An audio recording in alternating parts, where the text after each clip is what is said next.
So today we will start with one more new topic, that is enzyme kinetics. तो enzyme kinetics में basically जो numerical आता है mainly, चाहे वो आपका नेट का एग्जाम है, चाहे गेट है, आईटी जैम है, ठीक है। So this is very important topic, ठीक है, क्योंकि थोड़ा सा बच्चों को ये रहता है कि इस पर न्यूमेरिकल, क्योंकि बायोलॉजी वाले स्टूडेंट को होता है कि न्यूमेरिकल वाले क्वेश्चन हमसे नहीं होते हैं, ठीक है, but this is very important part because it can give you like 10 marks. कई बार ऐसा होता है कि 4-4 नंबर के क्वेश्चन आ जाते हैं नेट में, या 2 मार्क्स के आते हैं, मतलब वेरियस एग्जाम जितने भी कॉम्पिटिटिव लेवल के एग्जाम्स हैं। सो this is the one of the topic जिसपे वो न्यूमेरिकल देते हैं, ठीक है। सो हम स्टार्ट करते हैं इसमें एंजाइम काइनेटिक्स, ठीक है। So as you know enzymes, ठीक है ना, एंजाइम्स बेसिकली क्या होते हैं? Enzymes are biological catalysts. Enzymes are biological catalysts which increase the rate of reaction by lowering down activation energy. Are biological catalysts which increase the rate of reaction by lowering down activation energy. ठीक है ना, अब ये exam में बड़ा common question आ जाता है कि एंजाइम कैसे रेट ऑफ रिएक्शन को इंक्रीज करते हैं bye lowering down activation energy.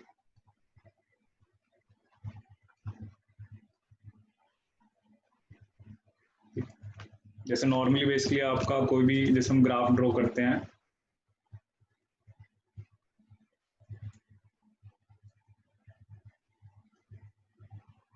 जैसे यहाँ पर आपका सबस्ट्रेट है और एक बैरियर जो क्रॉस करना पड़ता है प्रोडक्ट बनाने के लिए, ठीक है। So this is something happening in the absence of enzyme. तो ये जो एनर्जी चाहिए होती है, इस एनर्जी को हम क्या बोलते हैं? आपकी एक्टिवेशन एनर्जी, ठीक है।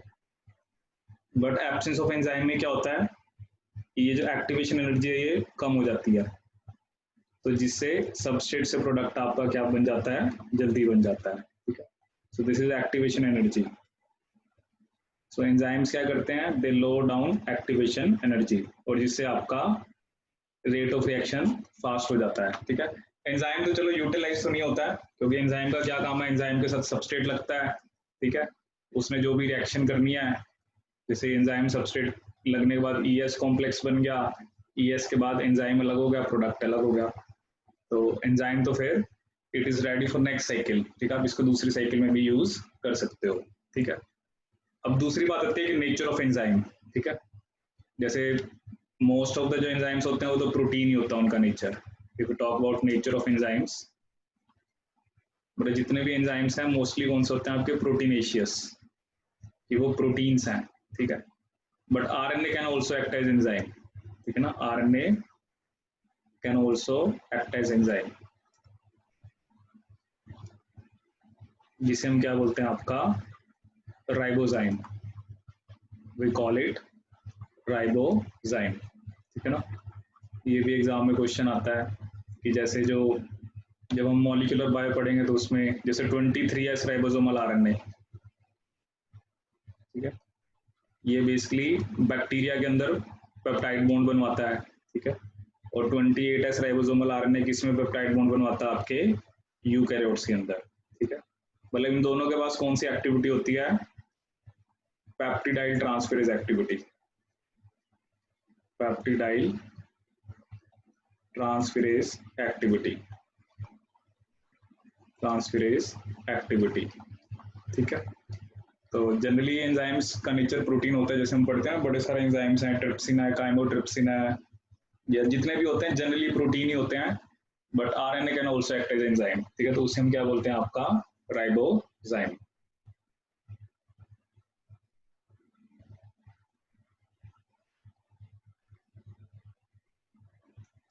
ठीक है, इसके अलावा जो नेक्स्ट हम बेसिकली आपका देखेंगे दैट इज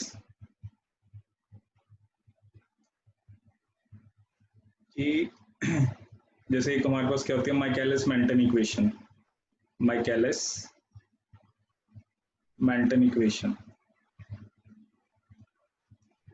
ठीक है, जो कि होती है आपकी V is equal to V max S by Km plus S, Km plus S, ठीक है।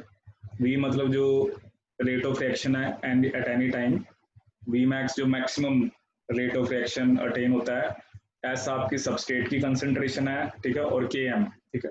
जैसे नॉर्मली हम ये जो ग्राफ बनाते हैं V और S के बीच में, तो ये ग्राफ कैसा आता है, हाइपरबोलिक, ठीक है। जैसे यहाँ पर आपका V होता है, यहाँ पर आपका S होता है, ठीक है। तो ये कर्व कैसा आता है, हाइपरबोलिक, ठीक है। तो Km क्या होता है, जैसे इफ दिस इज V, तो मान लो हमने यहाँ पर मान लिया कि ये आपका यहाँ पर आपका मान लो V max by 2 है, ठीक है। तो यहाँ पर जो सबस्ट्रेट की कंसंट्रेशन होती है उसको हम क्या बोलते हैं, आपका Km, ठीक है। ये इस बार आया भी होता, दिसंबर 19 में भी आया था, ठीक है। ये ग्राफ मतलब हर एक चीज जो हम करेंगे उसको आपने थोड़ा ध्यान से एनालाइज करना होता है। सो Km क्या होता है, Km is the concentration of substrate where V is equal to V max by 2, जहां पर वेलोसिटी कितनी होती है, V max का हाफ होती है, ठीक है। क्योंकि क्या होता है ना, लाइट चीजों को ऐड किया जाता है, अगर ये सबस्ट्रेट की कंसंट्रेशन है, ये भी सबस्ट्रेट है, ठीक है ना। क्योंकि जो जब भी एडिशन होता है, ऐसा नहीं होता ना कि आप अलग अलग चीजों को ऐड कर दो, जैसे आप स्पीड और डिस्टेंस को नहीं ऐड कर सकते, स्पीड के साथ स्पीड ही ऐड होगी, डिस्टेंस के साथ डिस्टेंस ही ऐड होगा।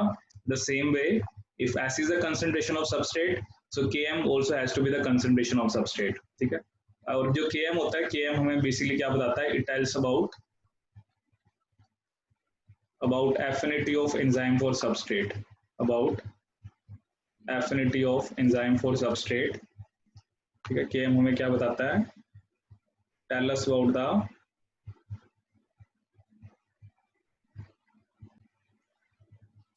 so Km हमें किस बारे में बताता है, it tells us about affinity of enzyme for substrate, affinity of enzyme for substrate, for substrate, ठीक है। तो Km जितना कम होता है, ठीक है ना, Km जितना कम है उतनी एफिनिटी ज्यादा होती है, Km कम है एफिनिटी ज्यादा होती है, अभी हम पढ़ेंगे कि क्या इसका मतलब है। If Km is less affinity will be more, and if Km is high, अगर Km आपका हाई है तो एफिनिटी क्या होती है, आपकी कम होती है, ठीक है। तो ये कंसेप्ट अभी हम पढ़ेंगे आपका, ठीक है। So this is we have कि Km का क्या कंसेप्ट होता है, ठीक है। तो इसके अलावा जो कर्व आता है वो आपका कैसा आता है, हाइपरबोलिक, और ये जो वैल्यू होती है, this is your V max, कि मैक्सिमम जो रेट ऑफ रिएक्शन आप अटेन कर सकते हो, ठीक है।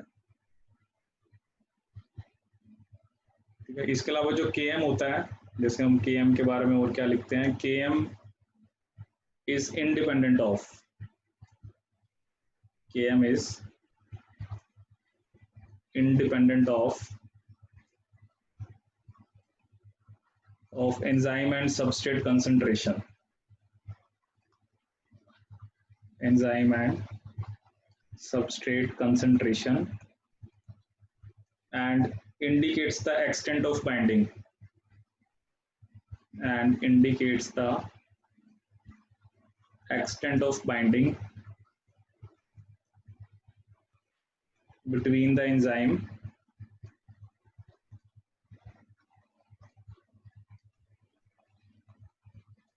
and its substrate, and its substrate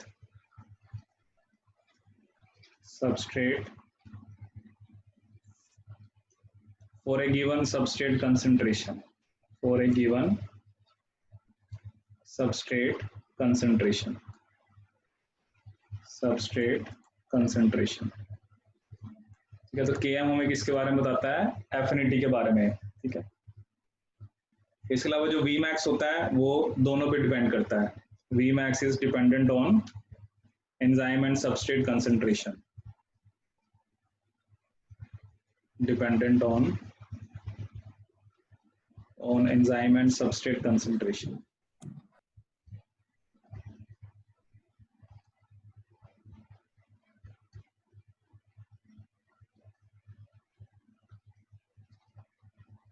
Substrate concentration.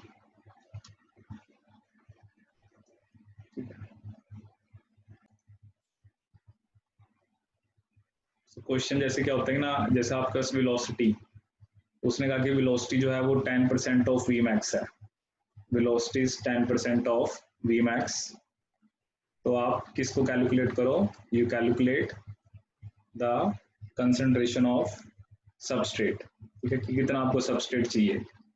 अगर वेलोसिटी क्या है 10% ऑफ वी मैक्स है, ठीक है, 10% है, 20% है, ठीक है। तो जैसे अगर 10% की बात करें तो इसका मतलब है वेलोसिटी कितनी है 10/100 वी मैक्स, 10/100 वी मैक्स, तो ये कितनी होगी वी मैक्स बाय 10, ठीक है। तो velocity I can write V max by 10। So we have the equation v is equal to v max s by km plus s. So you just need to put the value of v equal to v max by 10 is equal to v max s by km plus s, ठीक है। तो v max से आपका v max क्या हो गया, cancel हो गया। तो यहां से आपके पास क्या आ गया km plus s is equal to 10s। तो km यहां से क्या आ गया आपके पास 9s, और s को आप क्या लिख सकते हो, s कितना आ गया आपका km/9, ठीक है। तो ऐसे आपको जस्ट वैल्यू पुट करनी है, ठीक है। तो और अलग अलग जो आप सबस्ट्रेट की कंसेंट्रेशन है यहाँ हम किस फॉर्म में कैलकुलेट कर रहे हैं इन टर्म्स ऑफ km, ठीक है ना। km तो मैंने आपको बताया वो कंसेंट्रेशन है जिसपे v max by 2 होता है। अगर आपको 10% ऑफ v max चाहिए तो आपको सबस्ट्रेट कितना चाहिए km/9, ठीक है। मतलब ऐसे हम सब कर सकते हैं, जैसे हम 20% का अगर लेके चलते हैं, ठीक है। ये सब आप ऐसे सिंपली कैलकुलेट कर सकते हो। If velocity is 20% of V max, 20% का क्या मतलब है 20/100 वी मैक्स, तो वेलोसिटी कितनी होगी आपकी V max by 5, V max by 5, ठीक है। तो यहाँ पर velocity is equal to V max S by K M plus S,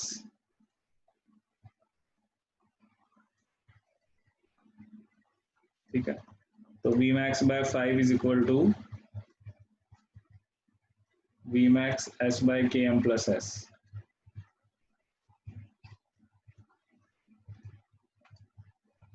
तो यहाँ पर भी वी मैक्स से वी मैक्स कैंसिल हो गया, ठीक है। तो के एम प्लस एस इसके इक्वल आ गया 5s के।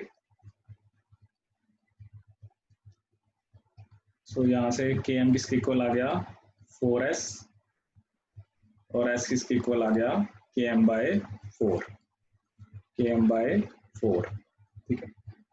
तो ऐसे हम अलग अलग पे सबस्ट्रेट की वैल्यू निकाल सकते हैं, ठीक है। ये आप सब एक बार निकालना, मैं जस्ट एक बार आपको एक टेबल बनवा देता हूँ जिसमें ये सारी वैल्यूज एक बार लिखता हूँ कि अगर if you want to attain 10% of Vmax तो सबस्ट्रेट कितना है हमारा km/9, km/9। ऐसे अगर हम 20% ऑफ Vmax की बात करें तो कितना आया आपके पास km/4। ऐसे अगर हम 30% की बात करें तो अगर आप इसको कैलकुलेट करोगे तो it will come out to be 3/7 km। If you talk about 40% ये आएगा आपका 2/3 km। 50% पे जो मैंने आपको बताया सबस्ट्रेट क्या होता है km के इक्वल होता है km। ऐसे अगर 60% पे देखें तो 3/2 km, 3/2 km। 70% पे 7/3 km, 7/3 km। 80% पे 4 km,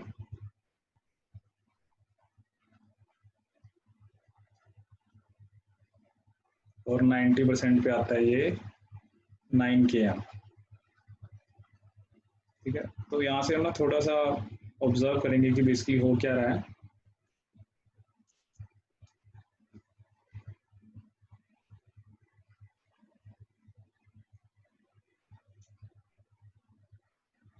90% ऑफ वी मैक्स पे कितना गया 9 km, ठीक है।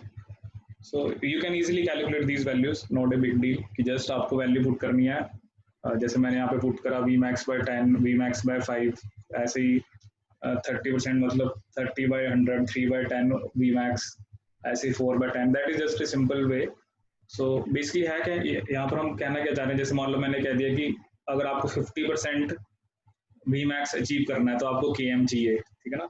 अब अगर हम वैसे सोचे तो इसका मतलब यह है कि अगर 50% अचीव करने के लिए सबस्ट्रेट KM चाहिए तो हम कहेंगे 100% अचीव करने के लिए 2 km चाहिए, ठीक है ना। बट ऐसा नहीं है, ठीक है, क्योंकि यहाँ से आप देख सकते हो कि even if you want to achieve 80% you need 4 km and if you want to achieve 90% you need 9 km, ठीक है। तो यहाँ पे आप देख सकते हो कि मल्टीपल टाइम्स, ठीक है ना। ये नहीं है कि 50% पे KM चाहिए तो 100% पे 2 km चाहिए, क्योंकि it is basically it depends on कि इक्वेशन किस टाइप की है, ठीक है ना। जो इक्वेशन है उसके अंदर हम वैल्यूज पुट कर रहे हैं और वहां से हम ये वैल्यूज को कैलकुलेट कर रहे हैं, ठीक है।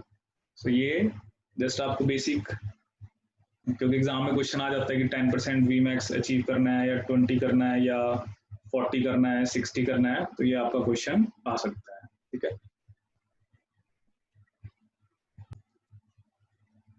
तो चलिए देखते हैं क्या क्वेश्चन था आपका। तो इसमें आपको KM और वी मैक्स दे रखा है। KM कितना दे रखा है 1 मिलीमोलर और वी मैक्स कितना दे रखा है 5 नैनोमोलर पर सेकेंड, ठीक है। आपको निकालना है कि 0.5 मिलीमोलर जो पायरुवेट है उस पर वेलोसिटी क्या होगी, ठीक है। देखो पहली बात तो है ना कि जब भी आप न्यूमेरिकल कर रहे हो, एक तो ना जितनी भी जो यूनिट्स हैं वो आपको सेम करनी होती है। जैसे यहाँ पर KM कितना दे रखा है 1 मिलीमोलर, ठीक है, 1 मिलीमोलर,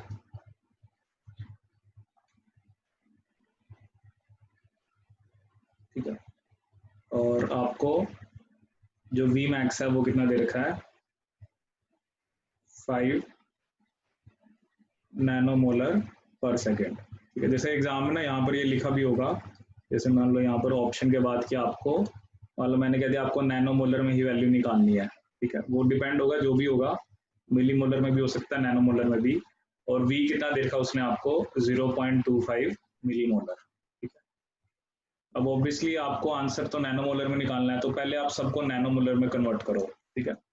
सो 1 मिलीमोलर को मैं क्या लिख सकता हूँ, सो ये तो है 10⁻³ अब -3 को मैंने -9 करना है, उसके लिए मुझे क्या करना पड़ेगा 10⁻6 से डिवाइड और 10⁻6 से ही मल्टीप्लाई, ठीक है। तो ये 6 ऊपर चला गया तो कितना हो गया 10⁻9 इंटू 10⁻6, ठीक है।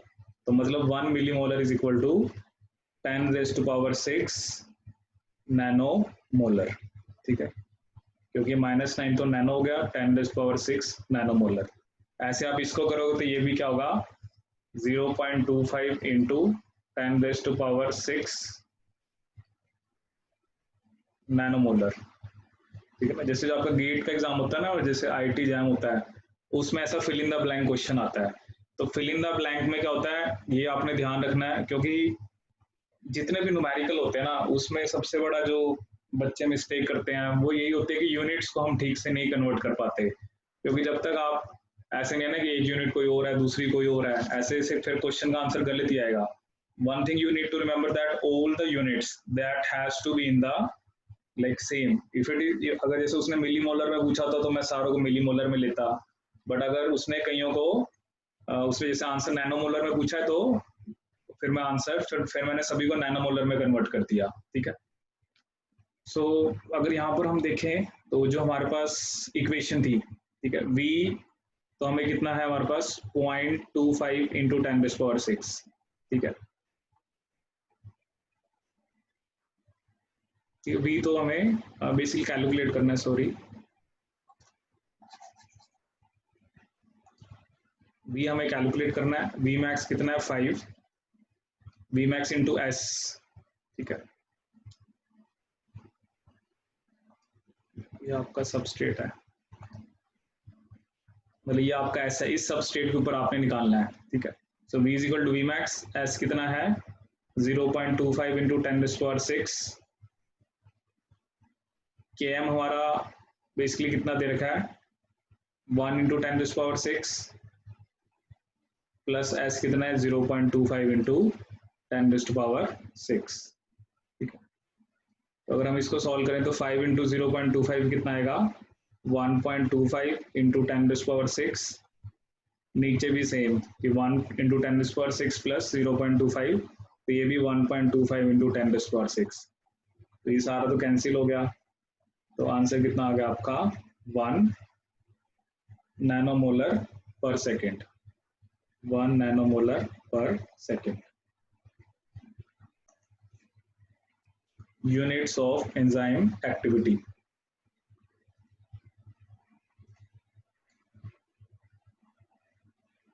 दिस इज वेरी इंपॉर्टेंट, क्योंकि जो एंजाइम है उसको हमें उसकी यूनिट्स हैं कि एंजाइम की एक्टिविटी को हम कैसे शो करते हैं। ठीक है, तो सबसे पहले जो यूनिट है वो activity unit, activity unit, activity unit. Activity unit basically क्या होता है, it is defined as the amount, it is defined as the amount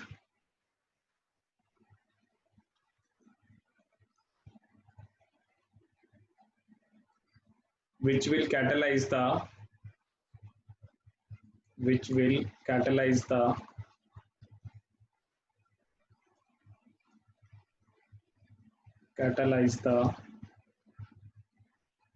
transformation of 1 micromole of substrate, transformation of 1 micromole of substrate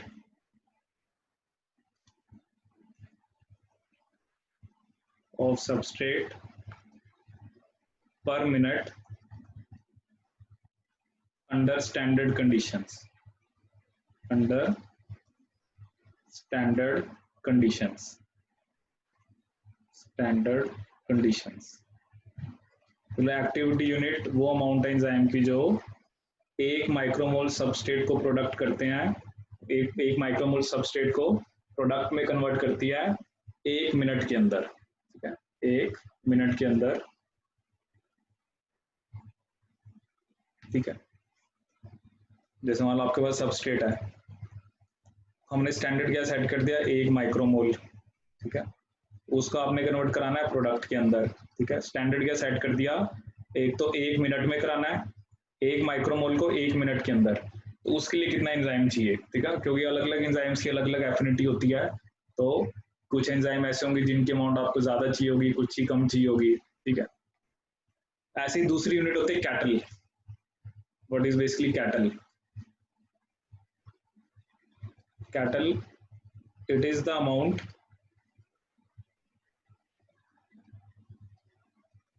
which catalyze the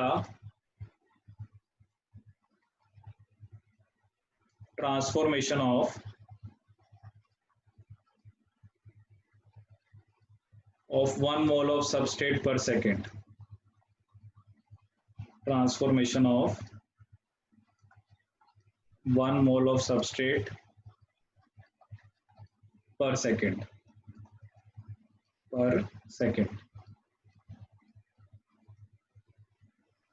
तो ये जो 2 units हैं ये आपको अच्छे से पता होनी चाहिए कि एक्टिविटी यूनिट मतलब वो अमाउंट एंजाइम की जो 1 माइक्रोमोल सबस्ट्रेट को प्रोडक्ट में कन्वर्ट करती है 1 मिनट के अंदर अंडर स्टैंडर्ड कंडीशंस। और कैटल, अब कैटल आप देख सकते हो ये बड़ी यूनिट है, एक तो आपको कन्वर्ट कराना है 1 मोल ऑफ सबस्ट्रेट। ठीक है, वो भी 1 सेकेंड के अंदर। पहले 1 माइक्रोमोल था 1 मिनट के अंदर, अब 1 मोल कराना है आपको 1 सेकेंड के अंदर। तो इसका जो रिलेशन होता है कि 1 katal is equal to 6 into 10⁻7 unit. ठीक है, एक कैटल किसके इक्वल होता है 6 इंटू 10⁻7 यूनिट। ठीक है, या जैसे इस पे एक बार एग्जाम में क्वेश्चन भी आया कि यूनिट कितने कैटल्स के इक्वल है। So what I can write, so जैसे मैंने लिखा कि 1 katal is equal to 6 into 10⁻7 unit. तो 1 unit will be equal to 1/6, अगर ये 7 ऊपर चला गया तो ये -7 हो गया, ठीक है। सो इट कैन बी, अब जैसे अगर अब इसको हम नैनो कैटल्स में लिखना है तो इसको -9 करना पड़ेगा, तो -9 के लिए आपको 10⁻² से मल्टीप्लाई, 10⁻² से डिवाइड, ठीक है। सो ये कितना आ गया 100/6 into 10⁻⁹, which comes out to be 16.66 nano cattle.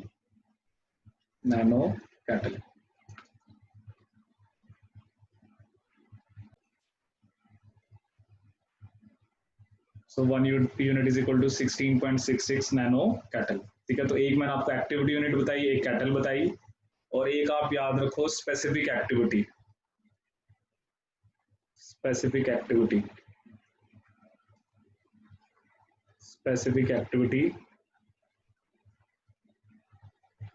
that is activity divided by milligram of protein,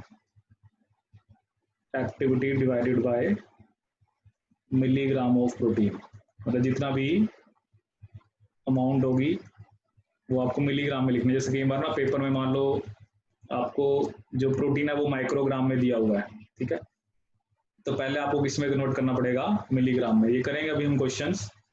तो जब भी स्पेसिफिक एक्टिविटी निकालनी है तो activity divided by milligram of protein, ठीक है। So that is your specific activity. So next जो हमारे पास हम पढ़ेंगे कि टर्नओवर नंबर क्या होता है, what is basically turnover number. Turnover number जिसे हम क्या लिखते हैं, के कैट। टर्नओवर नंबर को हम क्या लिखते हैं आपका, के cat,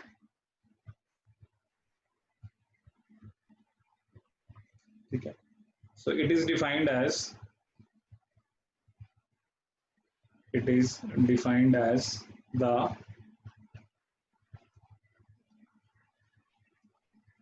as the maximum number of molecules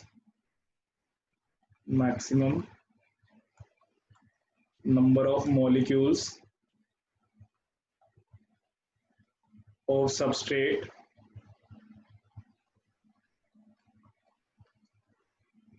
that an enzyme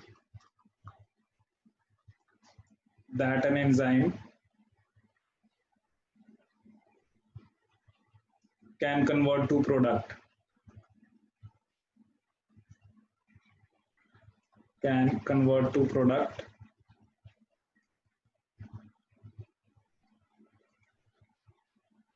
per catalytic site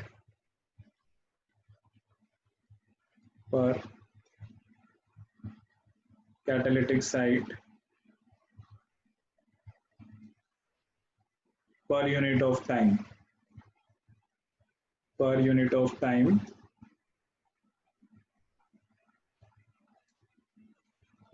and can be calculated as follows,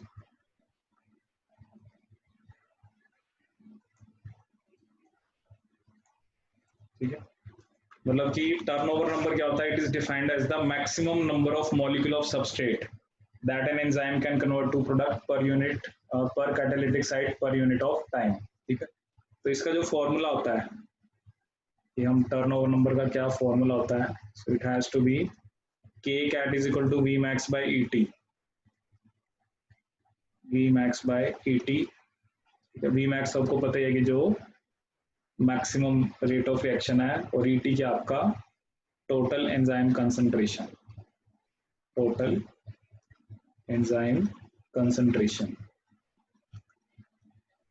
ठीक है। तो जैसे वी मैक्स क्या होता है कि जो मोल्स ऑफ प्रोडक्ट पर सेकंड या पर मिनट जो भी है, और जो भी टाइम होगा, वी मैक्स की यूनिट्स क्या होती हैं, मोल्स ऑफ प्रोडक्ट पर जैसे सेकंड है या मिनट जो भी है, divided by moles of enzyme. तो मतलब जो के कैट की यूनिट है वो क्या है, सेकंड इनवर्स 1, ठीक है। तो अगर सेकंड है तो सेकंड इनवर्स 1 होगी, या मिनट इनवर्स 1, या जनरली आप क्या कह सकते हो कि यूनिट क्या आपकी टाइम इनवर्स 1, के कैट की यूनिट क्या आपकी टाइम इनवर्स 1। चलो करते हैं दोनों क्वेश्चन। फर्स्ट में ईटी कितना दे रखा है 20 नैनोमोलर, एस दे रखा है 40 माइक्रोमोलर, वी नोट दे रखा है 9.6, के कैट दे रखा है 600। ठीक है, तो ईटी है वो नैनोमोलर में है, उसको हम पहले किसमें कन्वर्ट कर लेते हैं, माइक्रोमोलर में। ठीक है, सो 20 इंटू, क्योंकि ये होगा -9, -9 को मैं क्या लिख सकता हूँ, -3 इंटू -6। ठीक है, तो मतलब ये कितना आ गया आपके पास, दैट इज 0.02 माइक्रोमोलर। 20/1000 करेंगे तो कितना आ जाएगा, 0.02। सो यहाँ पर हमें km निकालना है। ठीक है, अब जैसे हमें, चलो ये तो पता है कि v is equal to V max s by km plus s। ठीक है, तो हमें एक तो km निकालना है। ठीक है, तो s तो हमारे पास ये रहा। ठीक है, लेकिन हमारे पास वी मैक्स नहीं है। ठीक है, तो वी मैक्स हम कैसे निकालेंगे, क्योंकि हमें टर्न ओवर नंबर का फॉर्मूला पता है कि के कैट क्या होता है आपका, V max by E T, K cat क्या होता है आपका, V max by E T, ये फॉर्मूला हमें पता है।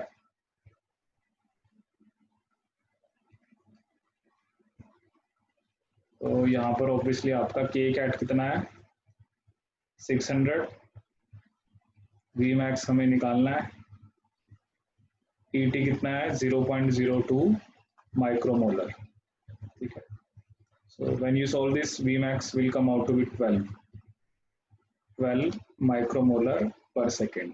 ठीक है, सो यहाँ पर हम वैल्यू पुट करेंगे, V कितना है 9.6, V मैक्स 12, S 40, km हमें निकालना है प्लस 40, सो 9.6 km प्लस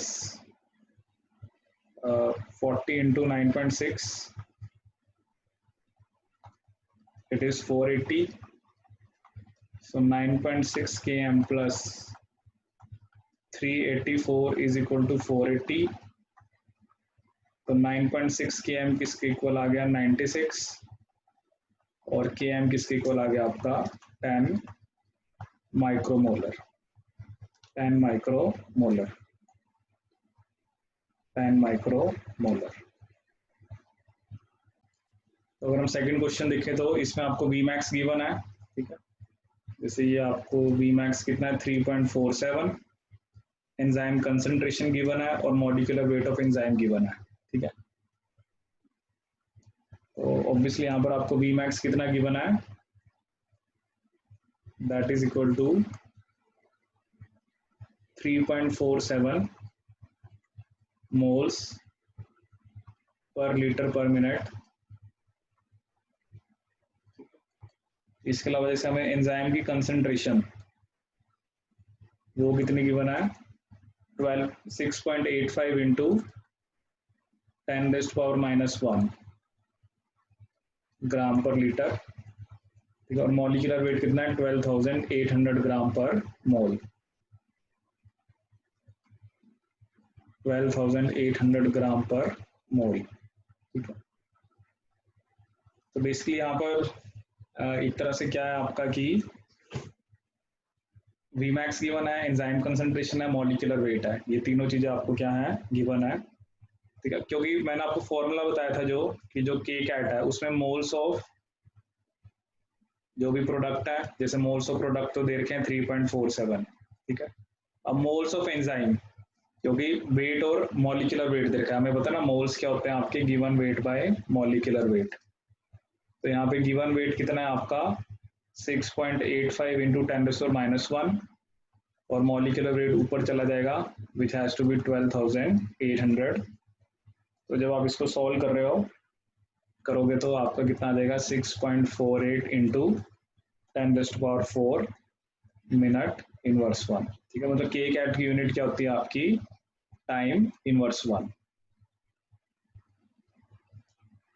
तो के कैट क्या होना चाहिए आपका ज्यादा से ज्यादा होना चाहिए, केएम आपका कम से कम होना चाहिए और के कैट बाई के एम को हम क्या बोलते हैं, आपका स्पेसिफिसिटी कांस्टेंट।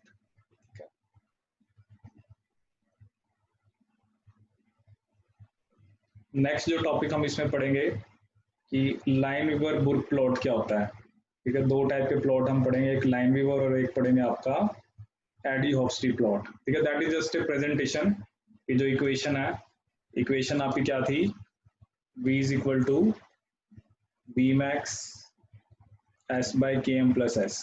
ठीक है ना, इसको हम एक डिफरेंट वे में प्रेजेंट करेंगे। ठीक है, तो सबसे पहले जो हम करेंगे वो करेंगे आपका लाइनवीवर बुर्क प्लॉट, जो कि 1 बाय वी और 1 बाय एस के बीच में होता है। 1 by V versus 1 by S, 1 by S. ठीक है, तो सबसे पहले हमने इस इक्वेशन को इन्वर्ट करना है, invert this equation,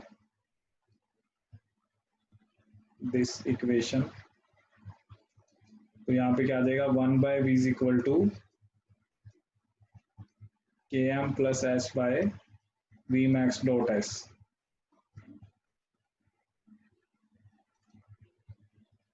we max dot S.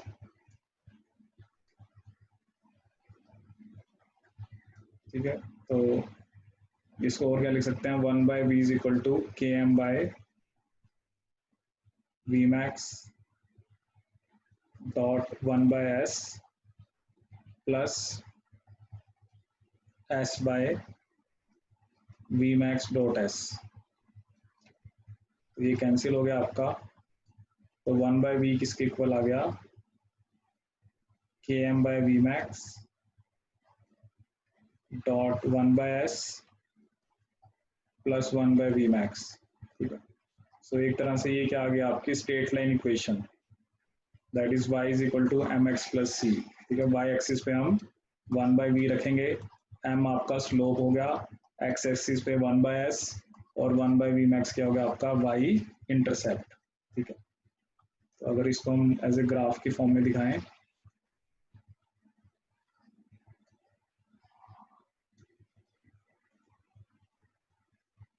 तो will get something like this. ठीक है, तो यहाँ पर y एक्सिस पे 1 बाय वी है, x एक्सिस पे 1 बाय एस है, ये जो वैल्यू होगी ये आपकी क्या होगी, 1 बाय वी मैक्स,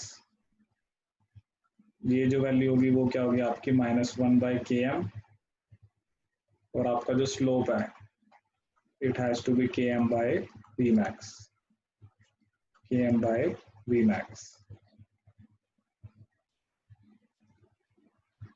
ठीक है, तो लाइनवीवर बुर्क प्लॉट हमने किसके बीच में बनाया, आपका 1 by V versus 1 by S के बीच में होता है ये, that is v is equal to V max S by K M plus S. हमने इस इक्वेशन को इन्वर्ट करा, इन्वर्ट करने के बाद 1 by V is equal to K M plus S by V max dot S. So 1 by V is equal to K M by V max dot 1 by S plus S by V max dot S.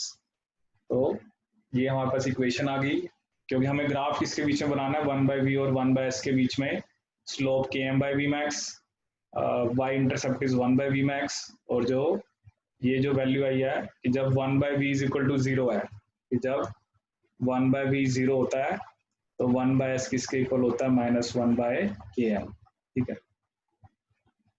ठीक है, और जब 1 by S 0 होता है तो 1 by V किसके equal होता है, 1 बाय वी मैक्स। ठीक है, वो आप ये वैल्यू पुट करोगे तो आपको पता लग जाएगा कि जब 1 बाय वी 0 है तो 1 by S is equal to -1 by K M, और जब 1 बाय एस 0 है तो 1 by V is equal to 1 by V max. ठीक है, ये तो चलो एक वे है प्रेजेंट करने का।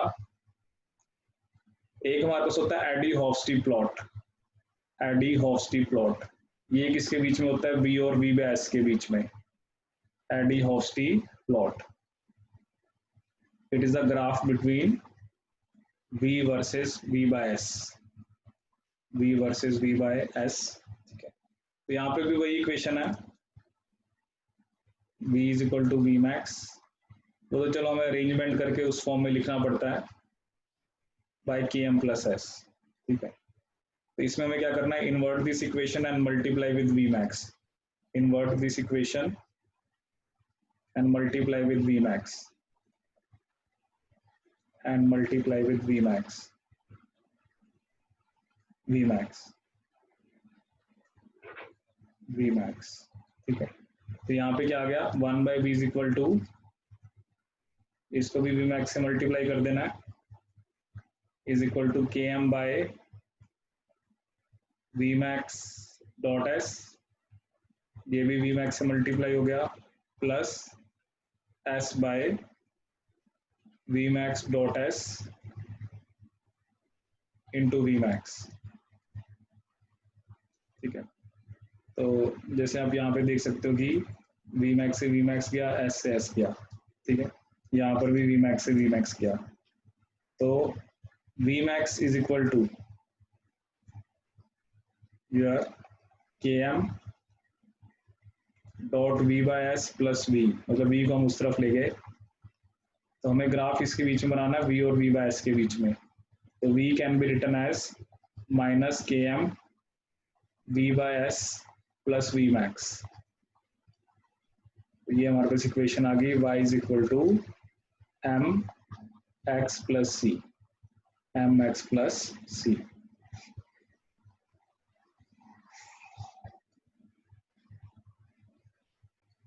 ठीक है, अगर हम इसका ग्राफ बनाएं v और v बाय s के बीच में, y एक्सिस पे क्या रखना है आपको, v रखना है, और x एक्सिस पे क्या रखना है, v बाय s।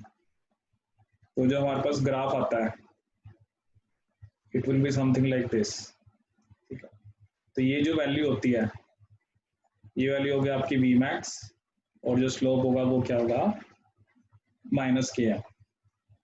तो एक बार एग्जाम में क्वेश्चन आया कि v versus v by s के ग्राफ से हम क्या कैलकुलेट कर सकते हैं, ठीक है। देखो v मैक्स आ जाएगा एक, तो माइनस के एम, यानी मतलब के एम ही आ गया आपके पास, और एंजाइम तो हमने अपने हिसाब से डाला है कंसंट्रेशन, तो आप टर्नओवर नंबर भी निकाल सकते हो।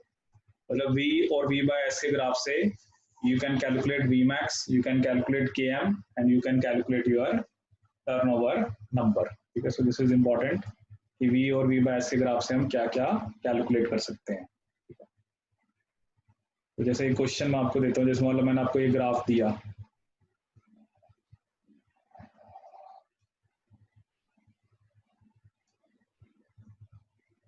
जैसे उसने ग्राफ दिया, ठीक है, और आपको कुछ वैल्यूज दे रखी हैं, जैसे ये वैल्यू दे रखी है मान लो 0.72, ठीक है, और आपको जो स्लोप है वो दे रखा है 1.89, स्लोप कितना दे रखा है 1.89। तो आपको क्या कैलकुलेट करना है, basically you need to calculate K M, आप के एम कैलकुलेट करो, ठीक है। तो देखते हैं कि क्या बेसिकली इसका आंसर है। तो आपको पता है कि स्लोप जो होता है वो क्या होता है, के एम बाय वी मैक्स, के एम बाय वी मैक्स, ठीक है। अब जो स्लोप की वैल्यू है वो तो आपको दे रखा है 1.89, ठीक है, के एम हमें निकालना है। अब हमें वी मैक्स की वैल्यू हमारे पास कितनी है, ठीक है ना। सो ये जो वैल्यू है ये 1 बाय वी मैक्स की है, 1 बाय वी मैक्स कितना है आपके पास, 0.72, 0.72, ठीक है। तो वी मैक्स कितना होगा आपके पास, 1 बाय 0.72, ठीक है। अब यहाँ पे मुझे वी मैक्स की वैल्यू पुट करनी है, ठीक है। तो वी मैक्स कितना है मेरा, 1 by 0.72, so 1.89 is equal to K M, 1 तो 0.72 तो ऊपर चला गया, ठीक है। तो के एम कितना आएगा, 1.89 बाय 0.72, और इसको जब आप सोल्व करोगे तो 2.625, 2.625, ठीक है ना। जैसे अब आप में से 2-3 ने निकाल लिया 1.36, may be you have multiplied 1.89 with 0.72, ठीक है। मल्टीप्लाई नहीं करना है, देखो भैया ना थोड़ा सा आपको ध्यान से देखना, कहीं ने मल्टीप्लाई कर दिया, आंसर निकाल दिया 1.36, आंसर ही गलत है वो, क्योंकि this is the value of, basically जो ये वैल्यू है 1 बाय वी मैक्स है ये, ठीक है। This is not V max, if you put it V max तो आप डायरेक्टली 1.89 को 0.72 से मल्टीप्लाई कर दोगे तो आंसर गलत हो जाएगा, ठीक है। So this is what we need to learn, ठीक है। हमने माइकलिस मेंटन इक्वेशन डिस्कस करी, और हमने क्या देखा v और s के बीच में कैसा कर्व आता है आपका हाइपरबोलिक, ठीक है। And km is the concentration of substrate where v is equal to v max by 2, ठीक है। जितना km कम होगा उतनी एफिनिटी ज्यादा होगी, जितना km ज्यादा होगा उतनी affinity come. Then we have done few questions how to calculate velocities if it is 10% of Vmax, 20%, 30%, तो उसको हम कैसे करते हैं। Then we have like this, ये क्वेश्चन हमने किया था आपका यूनिट्स के बारे में मैंने आपको बताया। अब इस पे क्वेश्चंस करेंगे, activity unit, katal, specific activity, turnover number क्या होता है, and how to calculate turnover number, Lineweaver Burk plot आपका क्या होता है, एडी-हॉक्स्टी प्लॉट क्या होता है, ठीक है। ये सब टॉपिक्स हमने पढ़े आज। So we'll do more and more questions on this topic.